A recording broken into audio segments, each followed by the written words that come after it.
Hi, and welcome back to Literally Heinous. We have a special guest on today, another member of Fishbowl, Ali. Hello. Hi, how are you? I'm doing so good now that we're chatting a Good. bit. I know. Well, so Ali and I were not in Fishbowl together. And obviously, if you know me, my college improv team, Fishbowl, is like very integral to my entire personality, my identity, like my everything. Definitely I peaked, but like that doesn't mean that I'm not like pursuing happiness again. I just know it'll never be matched. So when Ali and I first met in February, it was just like instant connection because we just have this sacred bond. The girls who get it, and the girls who don't. And honestly, I feel sorry for them. Ali, I wanted Ali to be on this episode specifically where we talk about the Idol and Sam Levinson because Ali is a really like hip kind of person. So, will you explain like your schooling and your background and everything? Yeah, so it's just really hard. I am a hip diva, so thank you for mentioning that part. It's sort of a part of what I do.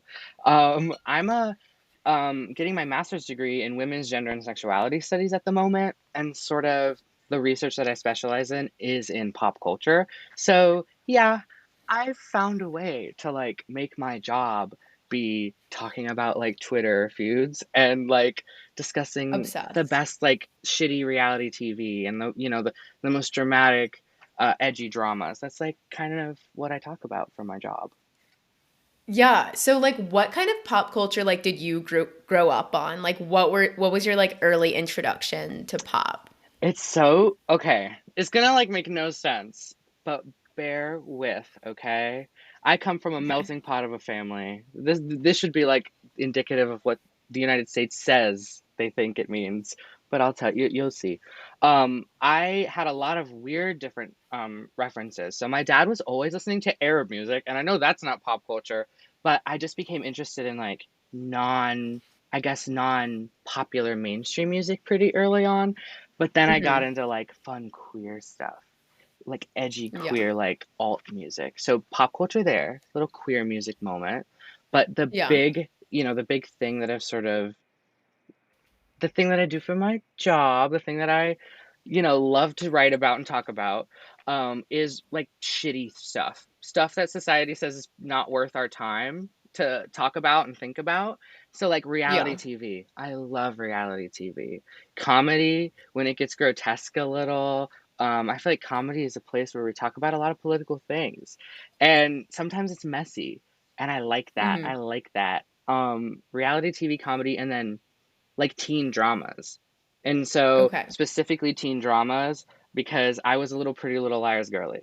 I was Okay. I wasn't a Gossip Girl girly, but because my Mhm. mom like for some reason was like that show is dangerous.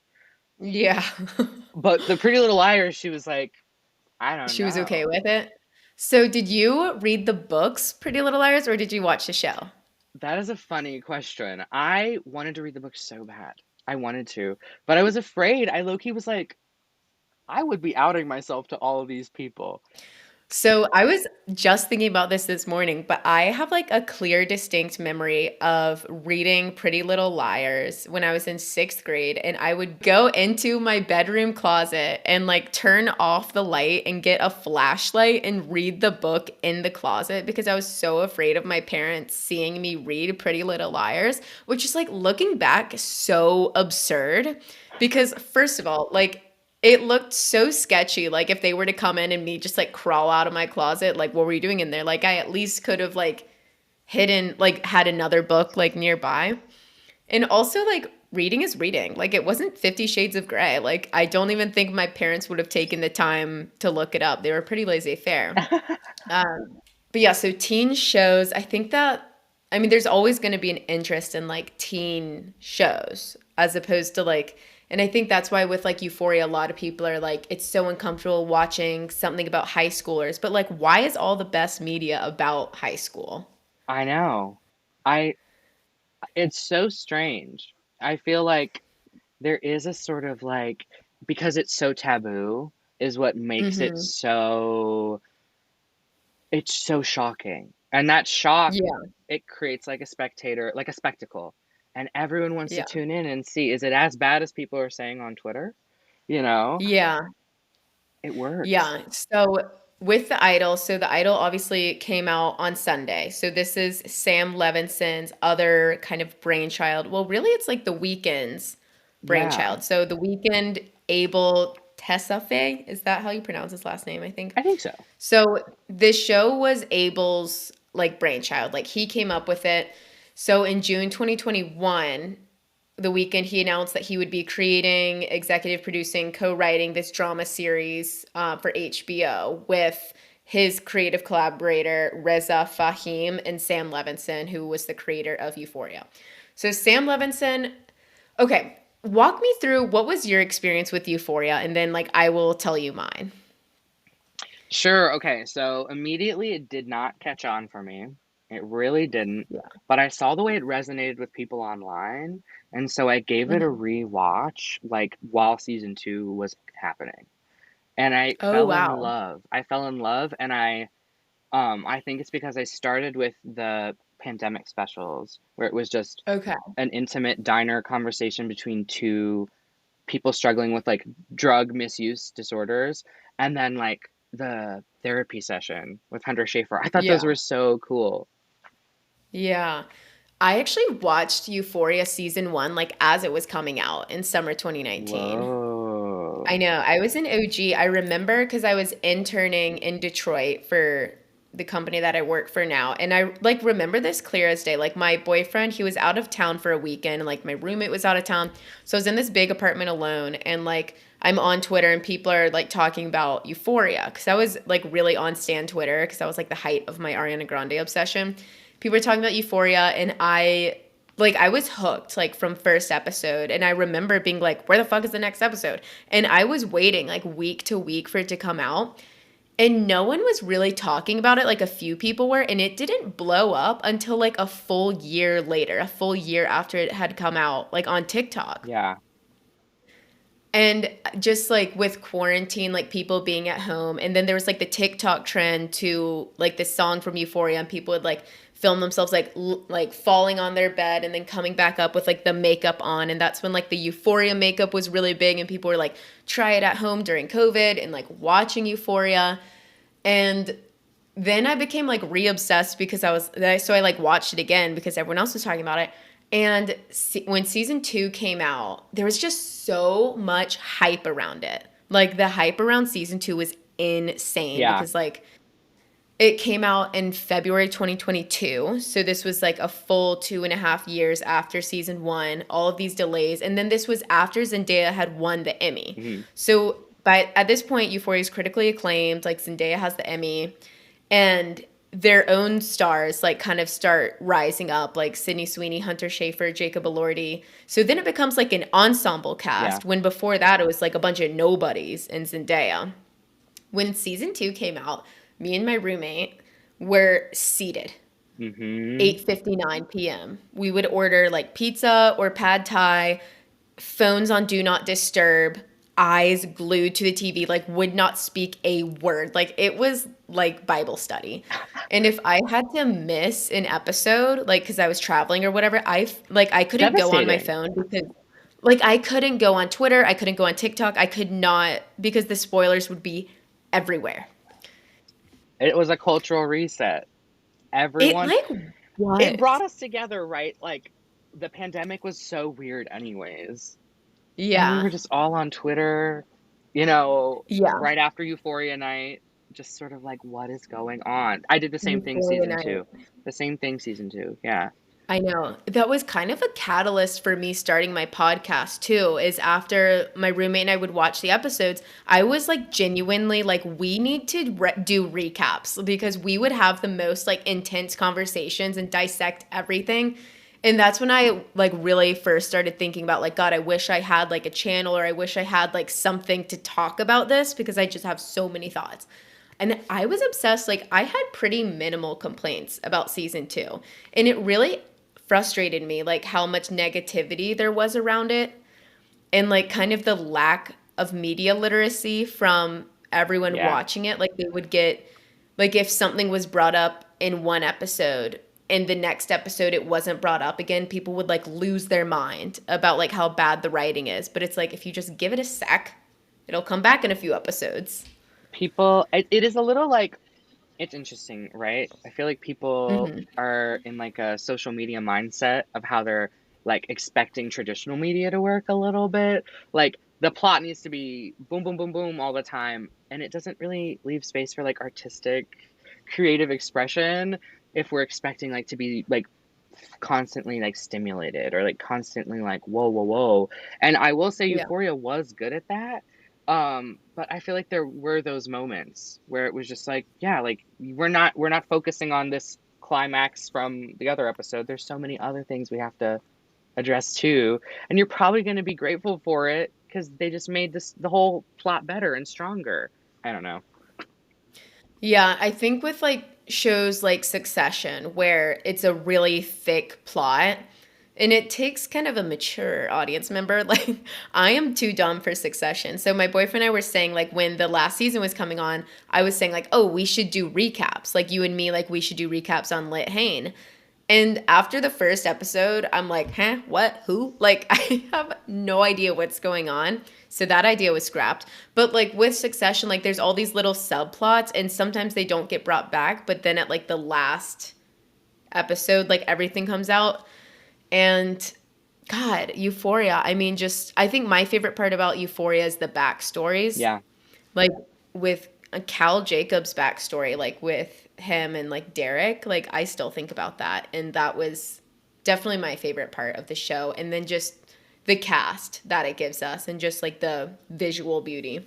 It's funny you mentioned that low key because when I was in my undergrad, I wrote my thesis on Euphoria, and I actually didn't know how to address that scene at all. So I didn't talk about Really? it. And I mentioned it too. I mentioned in my paper, I think, I don't know if that was in the finalized version that ended up like being approved by OSU, but I said something along the lines of like, I know that this is an important scene and I know people want to talk about it, but I don't know how I feel about it yet. Really? Yeah. So Oh. part of me thinks it's adorable because it shows us that people aren't just like born evil or bad. And I think that's Mm-hmm. helpful, especially like for people who want to believe that, people can redeem themselves and that like if we're like anti-prison or if we're talking about abolition and there's been movements there recently, I'm just thinking like, you know, is it maybe harmful to think of a person as just being bad? And I feel the same way about our characters in the stories we watch too. So I think it's Yeah. good to like humanize him a little, but I'm still just like he's so bad. He's so bad. But this it's Yeah. the society that made him that way, I guess. Yeah. But then just for me, I'm always, it's just a character. Like, Yeah. is that so? I always think that when people start talking about like Cassie's such a bad person, like like, how dare her be your favorite character because like she blamed Rue's drug addiction for like when she outed her and Nate. And I'm like, it's just a show. So maybe like I'm the one with bad media literacy. I guess I'm just a person like I just like to be entertained. Yeah. I like watching beautiful people do crazy things and like that's good enough for me. Interesting. Okay. I mean, I think that's totally valid. I mean, when I'm thinking of like the way I approach it, and that's just because it's like my job, like Yeah. that's my thing, and I kind of like really enjoy it as I like dissect it a little. I think about like what is this saying about society, or how is this a reflection of social power in some way? And Yeah. so I can't turn that off, that part of my brain. Um, but it is, I mean, it's valid that, like, especially for Euphoria, we don't really relate to all of those characters. And it's Yeah. easy to, like, create a little distance and be like, like, they're just characters. I just know that for some people, like, some of the representation in Euphoria was really important. And so when Hmm. it changed dramatically in season two, I know some people felt a little like, damn. I thought, Yeah. like, I know Kat specifically, her sort of Hmm. fading away that really Yeah. harmed like a dignified representation of people of size kind of. So Yeah. it's different. I don't know, but I also think art is bad. Like art is imperfect and it should be. And now we're having a Mhm. combo. Now we're I talking know. about it. Yeah. But yeah, that is true. And it was really unfortunate with Kat because her like so many people like loved her and like related to her and felt like she was the best character. And then her character got completely like this weird storyline Right? in season 2 and then like totally written out. And I don't know if that also says like, well, why are people like getting so attached to a character? And then is that like insensitive of me to say? I don't No. know. It's like that line of like, how do we like teach people that like you can't expect any media representation to like be perfect? Or Yeah. like the whole thing, Hollywood is inherently like a little, a little corrupt. So if we're gonna expect like something perfect or like perfectly ethical or perfectly like activist or progressive, it's just impossible. And Yeah. you're just gonna never enjoy that art. It's like, I don't know. Yeah. I agree with that. Yeah, and then I guess like going back to like the cow thing, like what interested me about that is like there's so many stories like that of like men that are like sexually repressed when they're like kids or teenagers and then they just shove it down and shove it down and then it like comes out to be and then it just like manifests in like really creepy and unhealthy Yeah. ways, which is like what happened with Cal. So I don't know. I guess it's just like interesting to think about like how many other like creeps there are out there and like how did they become like that? Probably because they weren't allowed to express themselves when they were younger, so they've like had to hide their whole lives. It's like kind of crazy and like it happens all the time with like these really straight like macho guys that like you think you know them, but really like they have some freak ass interests. Yeah.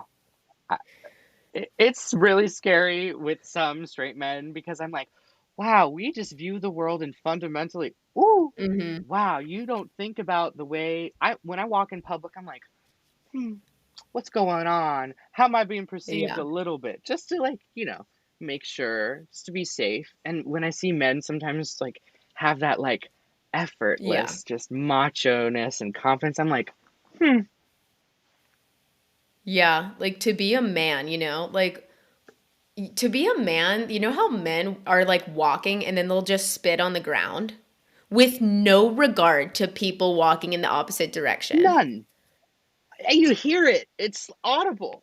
It's disgusting. That makes me feral, like absolutely feral. And I can think about like 3 instances where that's happened, where I'm literally walking on a sidewalk and then there's a man like walking, like about to like cross paths with me. And he like spits where I'm about to walk, like on the sidewalk, at least lean over to the grass. It's I mean, that's accountability. Yeah. And I've said something, like I've given looks and then their whole like they just get startled and they're like, "Oh my God." And it's like they didn't even realize that they did it. And I'm like, "You're so unself-aware that you can just like engage in this like guttural like bodily fluid without any regard to the people around you." Like I don't even like sneezing in front of people. Like Same. I don't like being gross. And men just like don't even think about that. And we just went through a pandemic. I'm seeing this today. I'm seeing this now, and it's so different.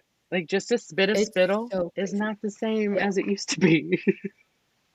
Yeah, and then like coming home from the Taylor Swift concert, Oh, like a bunch of people were packing onto this one train, and like it was standing room only on this train, and there's two like train seats like facing each other, like 1 2 and 1 2 facing each other, and it's a girlfriend like sitting on that one side. She's all like hunched over, leaning against the window, like her legs out, and then there's a guy putting his feet up on the second seat, man spreading. And so between the two of them, they're taking up 4 seats because they're both like sleeping. And then my friend, because she's also a bitch like me, like we tap them, we're like, hey, like, can we sit here? And they just kind of like sleepily like shuffle over.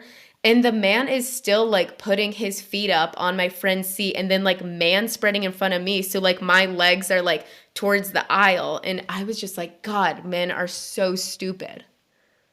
and it's very much like we're all here. We all paid about a similar amount Yeah. too, and you still think for some reason you Like, are "Oh, because 'cause you're tired?" Like, "Oh, you're tired?" Like, "We're tired too. We were all at the same concert."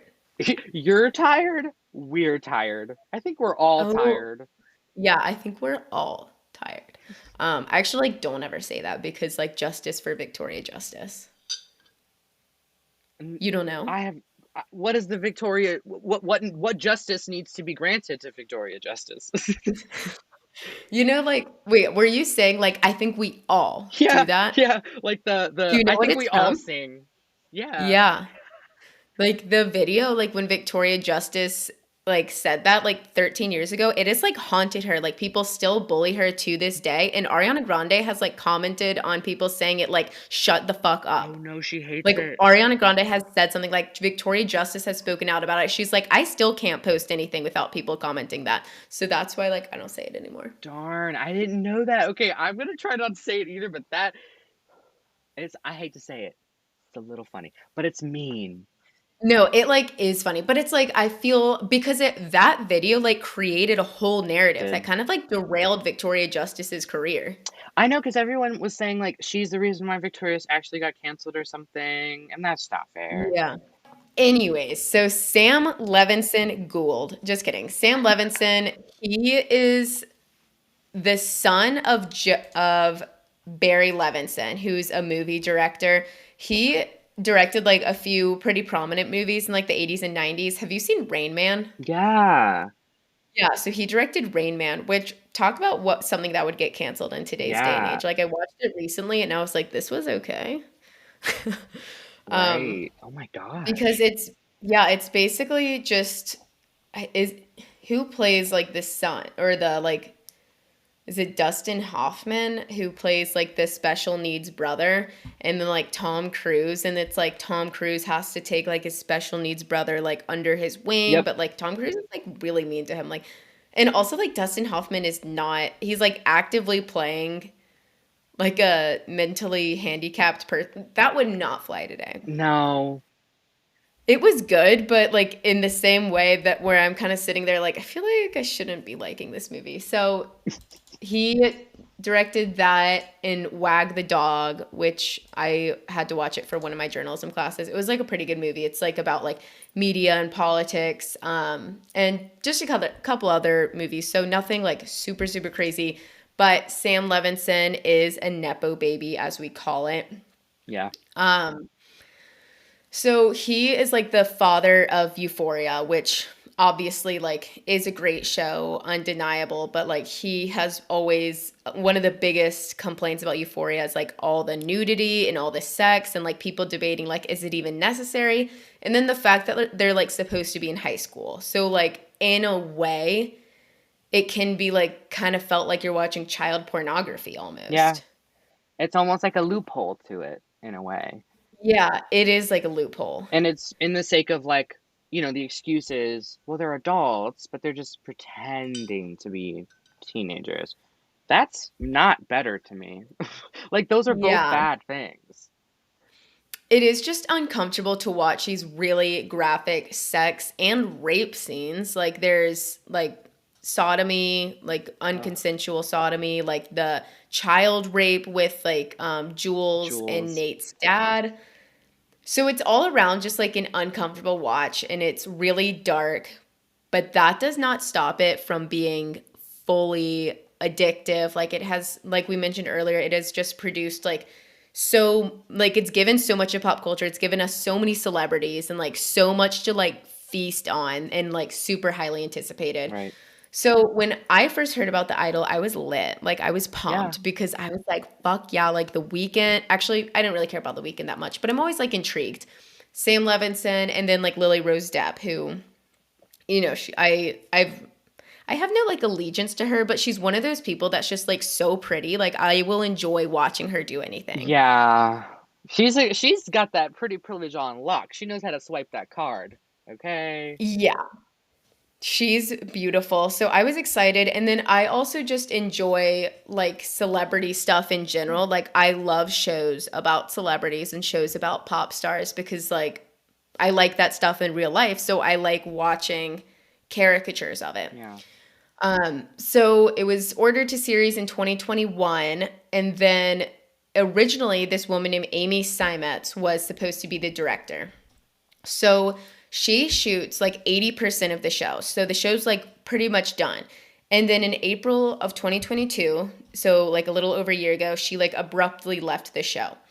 So then, and a lot of people, there's some reports that say that The Weeknd objected to the direction of the show. And you have to remember, like, this is his brainchild. This is his money. He's funding it. Like, this is his show. Like, he started it. So he objected to the direction of the show. One report said that he said that it was heading into too much of a female perspective and he didn't like how his character was portrayed because he was supposed to play this like cult leader that like the pop star Lily Rose Depp, Jocelyn plays, like they kind of fall in love. But like I think the original storyline is that it just wasn't like it was focusing more on like her background and her perspective and like he didn't like his role in it. So then Sam took over. So Sam Levinson took over and rewrote, reshot, and recasted like pretty much the entire show because like 80% of it was done. So they abandon like the original approach to the story and then make it depict like a love story with heavier emphasis on sexual content and nudity. And what I hated was in like the teaser trailers when it said from the sick and twisted minds of The Weeknd and Sam Levinson. I'm just like, Oh, it was so cringe. Like to dub yourself as something that it's like giving yourself a nickname. I know. Let us W that. It's not cool.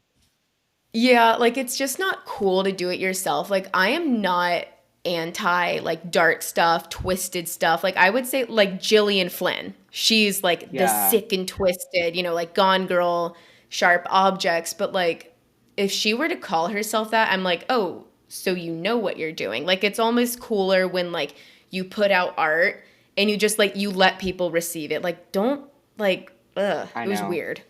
I know. So like just by labeling that, like introing the show as that, it's like, okay, this is what they're going for. Like the whole point of the show becomes like sick and twisted and like dark and he's like, "Oh, you thought Euphoria was bad? Like I'm going to give you something crazier." And isn't that just the strangest approach? Because everyone was trying to sort of explain with Euphoria, at least from my perspective, like people were coming from a place of we like this show. We want it to be better. We want it to get better and like stay, effective.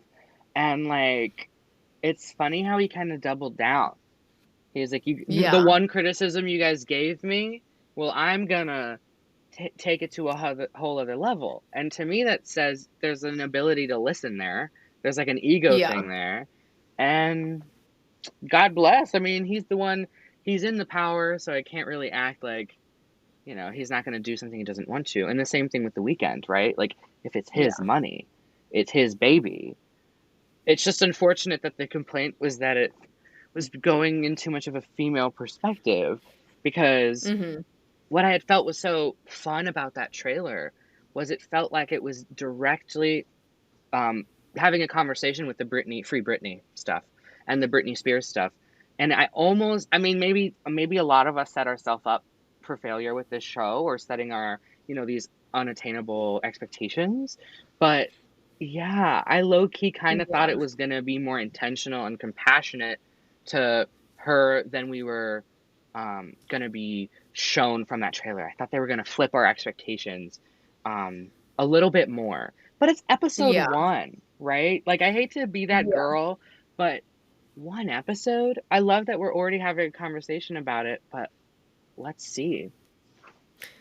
Of course. And I'm gonna keep watching. Oh, Like yeah. I'll probably like I'll watch the whole thing. Like I don't really care.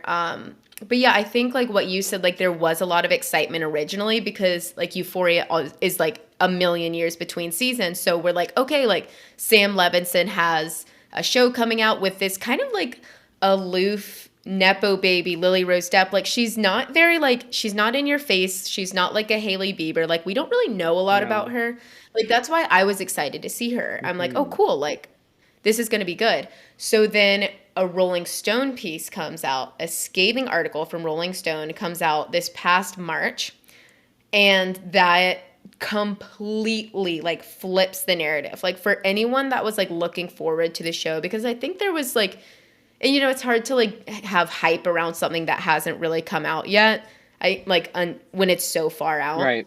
So this Rolling Stone piece comes out and it has like 13 sources that basically all say something along the lines of like the vibe that was on the set when the original director left and Sam took over was that like really toxic, and Sam only cared about like sexual content, and the show basically turned into like rape torture porn. And of course that's like the headline that everyone clings on to. And just people saying that like everything was rewritten, like people were fired, like just some of the content was just completely like only focusing on sex. Right. So that's kind of where that came from. Lily Rose Depp did put out a statement, and she said that Sam was the best director she's ever worked with and never felt more supported or respected. So there's a lot of like conflicting information in there, but that definitely like totally changed the narrative. And then now like everyone is saying like don't watch this show, don't hate watch this show. Like if you want to watch it, like stream it illegally so that it doesn't get renewed for a second season. Like people are calling for like it to be pulled. I think that I would say that censorship of any kind is always just like it is a bit much. I feel like because that's just the easiest solution. Like the best way to combat the fears that we have about like the idol, like planting these bad seeds, the best way to handle that is to have conversations with children, like teenagers who might be interacting with this, and young adults who were afraid might not like be thinking like maybe Hmm. thinking what they're seeing is like glamorous and in a good way and not in a satirical or bad way. And so it's like, Yeah. how is that? It's tough to blame the show itself. I almost feel like, in general, like we're not very good about talking about art. I think I feel like that's why we struggle online sometimes on social media, and there's so much fighting and bickering. And Yeah. I think that we have a hard time having like open discussions about media. But I guess it works to create a bit of a polarizing effect, right? Like Yeah. now Twitter every day, it's been trending. And it's now the most streamed TV show. Or yeah, it is. And it has been for the past however many, days. And so all of that to say like there's these scandals and this Rolling Stones article, but it does seem to like set up like the whole nation to want to sit down and watch this show. Because now we're like, what's go Yeah.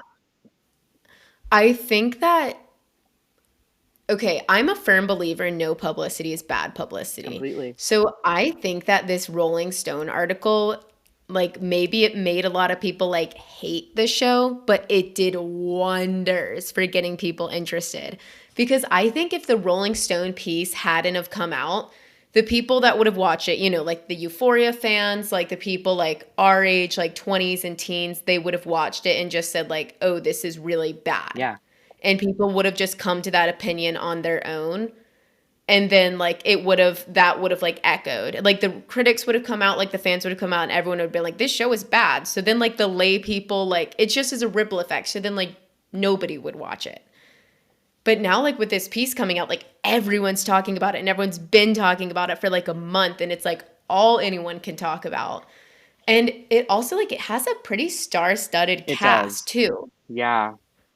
Like, so each cast member is obviously like posting about it, and that reaches like more and more and more fans. So, like, there's no way that this show couldn't be popular. Like, if any, like the Rolling Stone piece just got reached more people because now it's like, well, I'm curious now. I Like, how bad is it? I think that dead ass was a marketing thing. Like that had to have been so intentional because it happened so much in advance. Like I feel like it happened just enough time to ignite the entire internet, and then like we Mm-hmm. get it, and it's sort of served to us on a platter.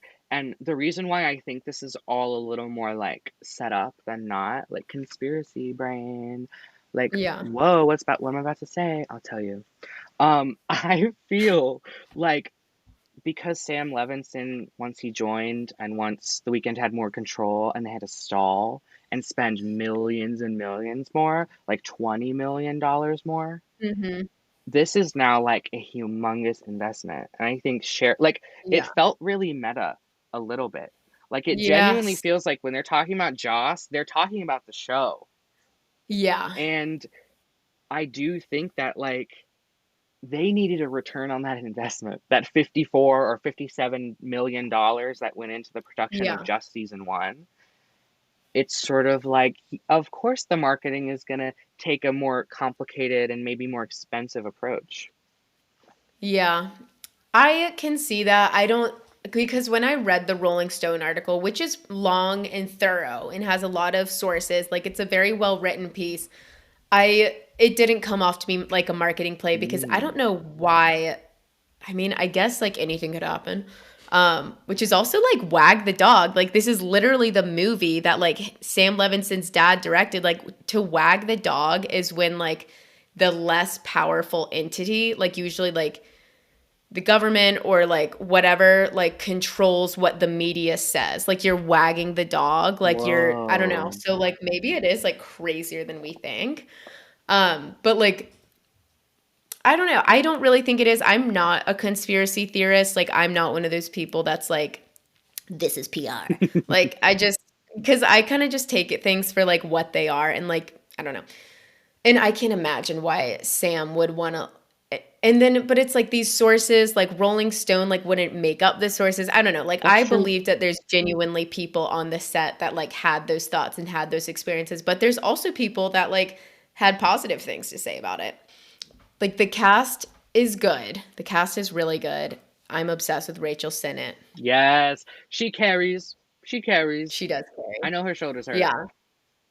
Yeah, she's amazing. And then it's interesting that like Dan Levy is in it too. But I think it's interesting that there are so many queer supporting actors that seem to have no real really anything going on outside of their support for Joss. So I'm wondering, I don't know. I don't have anything specific on Dan himself, but like Yeah. just in general, that there's sort of a queer star-studded cast here. Troye Sivan, Yeah. Talia's actress is a queer, sort of a queer actress, a trans actress. So I'm intrigued, but also I'm like, what's going on? It is a little odd because yeah, like the cast is really yeah, like you said, it's a pretty like gay supporting cast and then Lily Rose Depp is gay I herself. did Like not she's know dating a that. woman. Yeah, she like just said that like she her relationship just came public with like 070. It's like a rapper. I don't know. Oh, And Rachel Sennett is obviously like gay adjacent, like gay and Jewish adjacent, yes. even though like he's not actually, but like she is. Um, so I'm kind of like inclined to believe that like if all of these people are like assumingly progressive, then like maybe they didn't feel some type of way about the show, but it's also you can't really project someone's like morals onto them just because like they are queer. Yeah. But like what were your thoughts on the show like overall or on the episode overall? I feel that it's definitely taking an artsy approach, so I appreciate like taking a risk, even if it's a Yeah. swing and a miss moment. Um, I feel like there's a lot of potential to talk about like the pressures we place onto women, the pressures we place onto pop stars and influencers in general. Mhm. Um, uh, I really liked sort of the ways in which they show like the expectation of Joss becoming a bit of a Yeah. machine to produce music and to just Yeah. appeal to people. Like I thought that was a fun metaphor for just how Yeah. we pressure women to, you know, be caretakers and to be mothers and to just be like just be cool and enjoyable. And sort of whenever women aren't, it's, you know, that's when we Yeah. have the sexism and the misogyny. So I think what they're trying to do could be potentially exciting if they give us more insight into what, you know, Joss is thinking. Because Yeah. it doesn't really, it feels like it's a show about her, but not really a show about her. It's a show about how Joss becomes a pop star. Yeah. And so I want to know more of what's up here for her to be so, you know, a little, I don't know, voyeuristic or like, you know, a little Yeah. hypersexual Is that what's going on there? I want to just know more. So I'm intrigued, but I'm side eye. That's how I'm feeling. Okay. ISE. Love it. I am pretty similar. I thought like the show's like the first episode was really divided in like two halves. Like the first half was like this kind of like crisis management, like because the leaked photo of her comes out and you have like all of these kind of like vultures, like a publicist, an assistant, a choreographer, Yeah. a reporter, a manager, like all these different people that are just like feeding off of like one person. And I am interested in learning more about that. Like I love seeing like behind the scenes of like what it's like to be a pop star, whatever. Because my dream job has always been to be like a celebrity publicist, or Mm. like celebrity manager, or like something like that, like something like celebrity adjacent. And it just feels like icky to watch because it makes me feel for her, and I want to know more of that. Yeah. Um, and then the second half of the show was like her in this club and like her love affair with like Tedros, which I cannot get over how heinous that name is. The name, the she's real about the rat tail. There's just a Oh my lot. God. Like Tedros, like what are you, like a Guardians of the Galaxy character? Like he's butt ugly. The name is disgusting. And there's no way this like tiny little like flittering like pop star would like take I'll take the rat tail guy. It's like No. It's a I need male like it's a male fantasy. I'm like, she it is a male fantasy. all eyes are on her. How is she in this club right now? There was some things that I think were breaking my reality a tiny bit.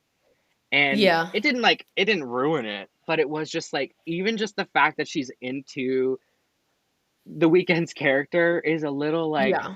Joss. And I want to know, and okay, maybe I'm like judging too much because we've only seen one episode, but the thing that's the most captivating to me about Euphoria is the backstories, the characters' backstories. I love them all. And like I love the narration element of Euphoria because it like immerses you. But we got no backstory about Jocelyn. Like we were told a little bit like, oh, she had a mental health break and like her mom died Yep. recently. So I don't know, like maybe we'll get it in later episodes, but I kind of don't think we will if the main gripe with the first right was that like it's too much on the female perspective. Right? And Um, that scares me a tiny bit because it's like I think we see a little bit of behavior that if we were to see it through you know, a yeah, woman's lens or a female gaze, you might think a little differently about what's going on.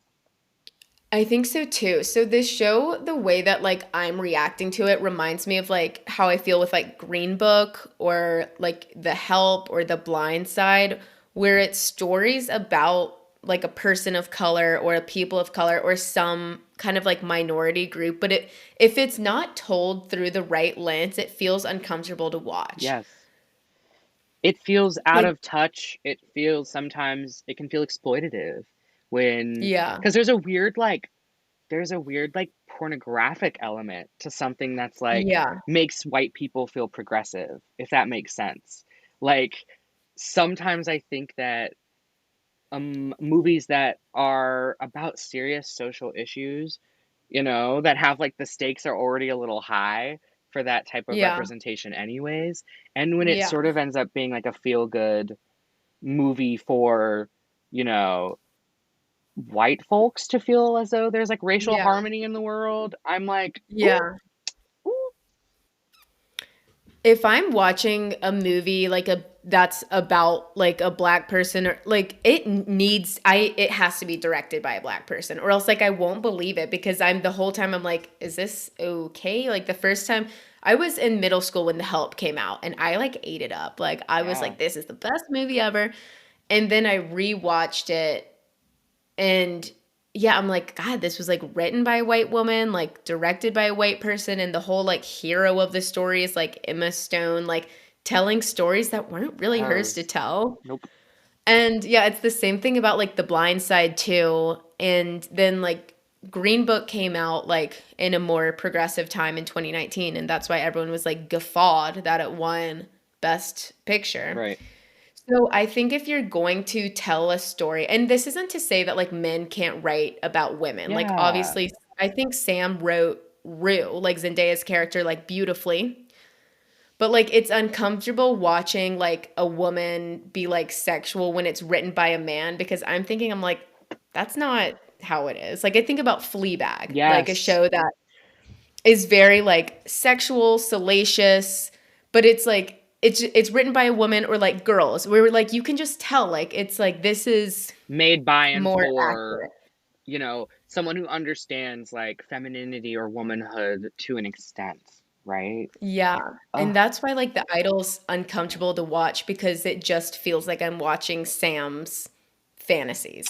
there's a movie called, oh my gosh. I mean, this is a bad movie. Talk about a bad movie. It's a horror movie, and I think it's just called Men or like Man. And it is Yeah. just the strangest misunderstanding of what it's like being a woman in the world. I mean, he thinks Mhm. he's doing a good thing. I don't know the director's Yeah. name, but he thinks he's doing a great thing. But Yeah. everyone I know who's watched it has been like, actually, that's what men think it's like being a woman. I'm not sure Yeah. if that is actually what it's like. And so I'm wondering, Yeah. where were the women, on the production and writing team? Were they replaced? Because Yeah. we're seeing that like they kind of disagreed with the direction that the woman in some sort of creative control was trying to Yeah. take it. They didn't agree with it, and then they sort of did their own thing. Mhm. So it's funny how we're seeing it so clearly, like already episode one, that Yeah. And I think there's like in recent years been a hyper awareness around men written by women. Like I remember my first WGSS class that I took, my like fall semester freshman year, and it's like I was living under a rock before I took that class because that was like in 2016. Like times were a little bit different back then, yeah, and I remember learning what the male gaze is and just like so many things made sense. And then like I realized that about myself, like these things that I'm like constantly doing and I still do them like all the time. I have this weird thing where I won't talk about like eating in front of men it's like kind of fucked up, but like I don't like I will be the last person in the room to say that I'm hungry even if like I'm right, starving. Like if there's a man present, like doesn't matter who the man is, like I refuse to out myself as like being hungrier than a guy. I know it's like fucked up. I need to work on it. But anyways, like there's been this and kind of like memes around, like the manic pixie dream right, girl trope, where now people are digging up these like relics of like the times where like men written by women. And then there's so many amazing people on TikTok that make fun of it, like this girl, Delaney Rowe, who literally 2 times a month, someone random will text me. Do you know who I'm talking about? no, You've definitely seen her. She has like dark hair and pale skin, and she does these like POVs, and she'll do like the girl at the laundromat like thinks you're obsessed with her and she's like playing around with the underwear and like snapping it or something. And then or it's one where it's like the manic pixie dream right. girl like goes grocery shopping and she's like maybe you're a bag of chips or maybe you're crackers. I see. And she just like I don't know. She's crazy. I love her. Yeah. Yeah. Yeah, like and she exists to like help the man, and it's like Zoe Deschanel in Yep. 500 Days of Summer. Like that's like the quintessential example. And like a lot of those early 2000 movies where it's like these women that are literally written by men because men think that women like dance around in their underwear and like jump up and down like after a first date or like my other big thing is like when they're on their periods. Like have you seen No Strings Attached? With Natalie Portman, and is that Yeah. okay? Yep. Yep. Yep. Greta Gerwig. There's like a scene where like the Natalie Portman and Greta Gerwig are like on their periods and they're just like crying and watching The Notebook and like gorge eating chocolate and like because it's so like effeminate, but like that does not happen. You really think women do that once a month? Like Right. nothing would ever get done. So like with all of this like awareness about women written by men and manic pixie dream girls, it just brings a whole new lens to like women that are written by men, and which is to say like it's fine, Yeah. like obviously like you can do it but it's just going to be like extra scrutinized. I think that I'm like I love that we're getting to that because it's like the tea is the reason why we care so much about how Lily Rose Depp is being depicted is because we know that women are being watched all the time. And Yeah. so I do think we have to take a little bit of care when we're making art to be aware of Mhm. that. To just be aware that, if you're making edgy content, own that. And I think they're trying to at least own that, right? But just Yeah. be aware that we're going to be hypercritical because of the male gaze. We're going to be Yeah. hypercritical because we see that you're operating and filming through the male gaze a little bit still. Mhm. Um, I don't know if it's gonna get better, but I know it's gonna bring us the best conversations. The I best know. conversations. Yeah, and, like, I wonder too, like, if this show were to exist and it wasn't Sam Levinson, like, maybe it was, like, a new guy that, like, whatever, but because there's already been 3 years worth of conversations about him, like, where actresses like Sydney Sweeney has even said, like, "There were a few other nudity scenes, but I didn't think that they were necessary, so we cut them out." Right. And she didn't say, like, Sam forced me to, like, she just said there were other nudity scenes and, like, she asked them to be removed, which other people interpret. And maybe that's accurate. Like, oh, Sam wanted her to be naked all the time and she felt so uncomfortable that whatever, whatever. And that could be true too. Yeah. I think that the reality is that a lot of actresses are put into those situations where like choice is a little blurry, right? It's like Hmm. they did say yes, they will do it, but they do know that Yeah. if they say no, especially Sam Levinson, because there were some rumors that, maybe that's part of the reason why Kat's character sort of faded away was just Yeah. sort of arguments about where the character was going. Um, Hmm. and so, take that little bit of gossip and with this grain of salt, right? But to just Yeah. maybe say this is probably happening for most up and coming actresses who it's their dream to perform.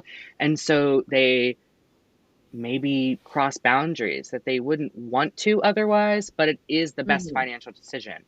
It's complicated. It doesn't mean it's a bad It's, thing, yeah. but it doesn't mean it is a progressive thing either. Yeah. Yeah. It's really hard. And like, I look at someone like Sydney Sweeney, who is A-list now, and she's so talented. And she wasn't like, she'd been acting a lot. Like, she'd been around the block, Yeah. like, well before Euphoria, but she definitely blew up in Euphoria. And now she's like, kind of like a new Margot Robbie a little bit. Like, I feel like every few years there's a new, like, It girl. gorgeous. And yeah, I mean, where it's like she could have said no, but does she have the clout to have a no nudity clause like how Zendaya has? I don't think she did until season 2, and I don't think that's why she didn't stand up for herself until season 2. You know what I'm saying? Yeah. And I hate that that's the case. And I think that maybe a part of me, although, Lily has done a good bit of acting too, you know, Yeah. a part of me is a little like she's probably got a lot of odds stacked against her with what Yeah. happened with her father, Mhm. just so recently.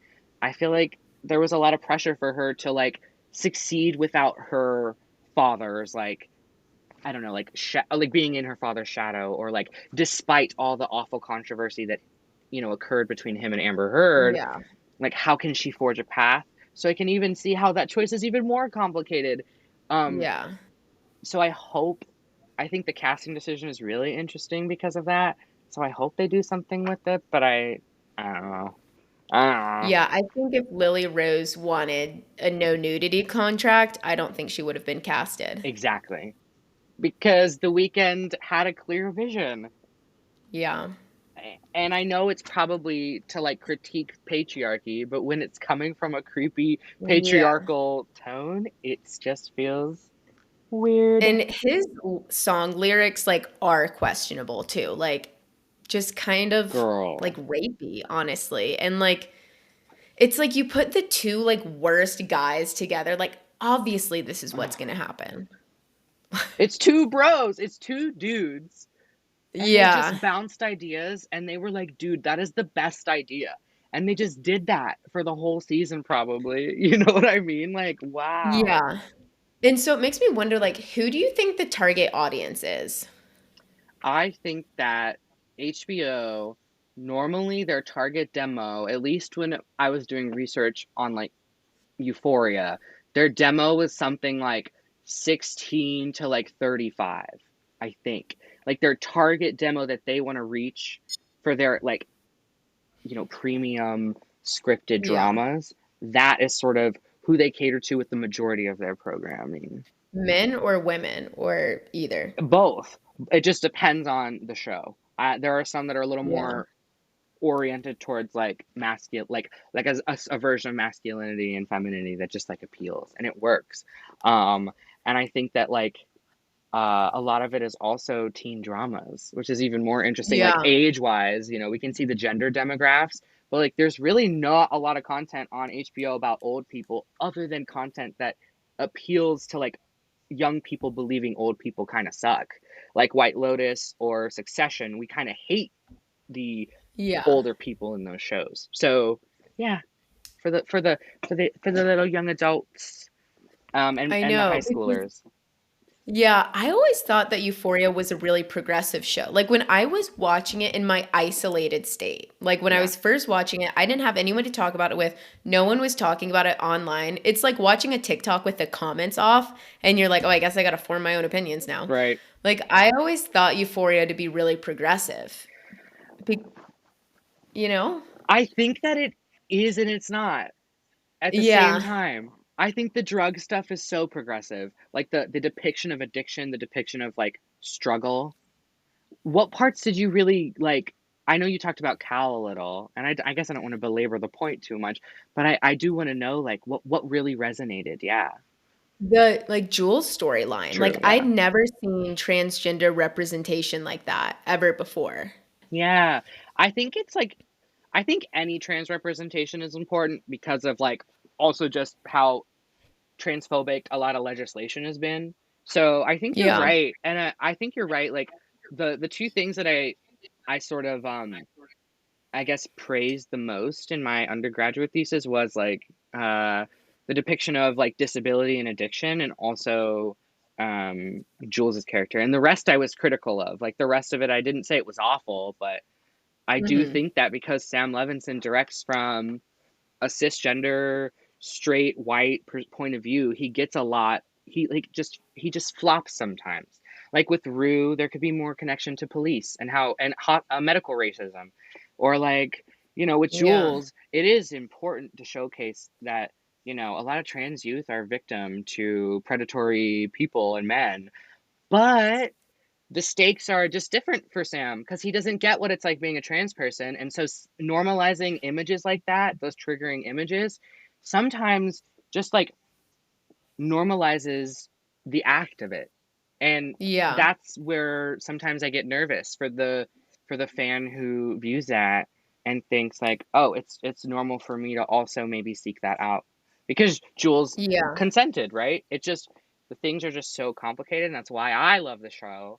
I'm just not sure that everyone watching it at home is having those like mind breaking conversations that like you or I during the pandemic were having. It was like a communal like thing, Yeah. and I just my mind always goes to like that demo, that group Mhm. that sees it and doesn't think about it critically. Like it spooks me. But that doesn't mean Levinson should not create edgy art. I think he could just create it Yeah. in a way that was less ambiguous. Like take a stance more, be more clear that you're critiquing objectification, that you're not objectifying Lily. It's Yeah. tough. It's tough. Yeah. And one more thing about the Jules element that I liked is that like Jules never in the show, like among her friends and in school, faced any sort of like discrimination. And I also think it's refreshing to see like representation and just representation, like not always oppression. And like it was refreshing to see like a group of people that like accepted Jules and like it wasn't even like a main storyline. Right. Like I was because it normalized it in a way. And I think maybe other people seeing it can, when hopefully when they meet a transgender person, they'll be like, oh, well, like this is normal because like it was fine on Euphoria. I don't Yeah. know. I do think there's a lot of trans joy on that show, and it makes me super happy because it's like I think this is what was happening to queer people when it was illegal to depict homosexuality in Hollywood. Like there used to be codes up Mhm. until like the 60s. And so it's like those little things, I know they mean so much.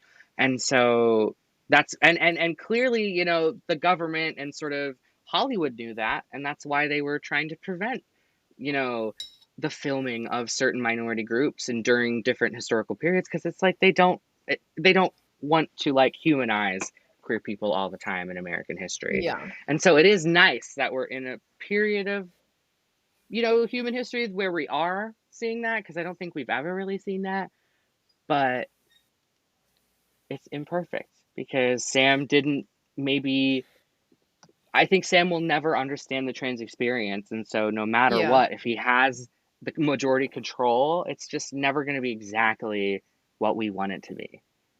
Totally. And that's why like there's an ego thing. Like if I were to write a movie or show and I were to have like characters of color or like queer people, I would immediately need co-writers and like and that's why I wanted to do this episode with you specifically because I knew this was a controversial touchy subject that I want to have this conversation with someone that's like educated and can speak to a different group that I can't, so that even when I'm wrong to be like corrected by someone. That's why you always need like another voice in the room. Yeah, completely. And that's like the beauty of it. That's the beauty of like a show like Orange is the New Black. It's so funny Yeah. that The Weeknd said pop culture is like a Trojan horse, or pop music is a Trojan horse, because that is what the creators of Orange is the New Black said after they pitched it to Netflix, because they lied to Netflix. They did not tell them it was going to be this pro lesbian, this pro like, anti Yeah. like this really radical show. They sort of lied. And they kind of lied to Yeah. us as viewers too. And so a part of me is like, is the show trying, like, is that why this first episode was so awful? Is because they just really want us to tune in for the rest of it and see how it turns out. That's my like optimistic hope. But Mhm. girl, we will have to see. Mr. Sam, Where's that? Okay. Well, we'll have to do weekly recaps. Insane. stop. I Wait. know. Cuz like if we're both watching it and like I'm just cuz we're going to record this episode and it'll come out on June 12th. And there's going to be a whole other episode out by then. Like, what if like something crazy happens in the show? So we will have to see. Yes, I'm excited. But yay. Well, thank you so, so, so much for coming on and sharing your expertise and just having like a really good conversation and normalize having conversations, people. Like, it's okay to talk about, edgy topics. And like, even if you're not like fully educated, just like ask someone. And I'm sure Ali would be willing to supply any resources to anyone that's has any questions about anything. But yeah, so thank you so much, Ali, for coming on. And this was such a good conversation. Thank you for having me. This was so fun. This is like my bread and butter. I love just talking about stuff and things. But also, yeah, I'll totally send out the syllabus. That'll be like the required readings for the students next Yes. episode. Yeah. Love it. Thank you so much. Yeah, bye.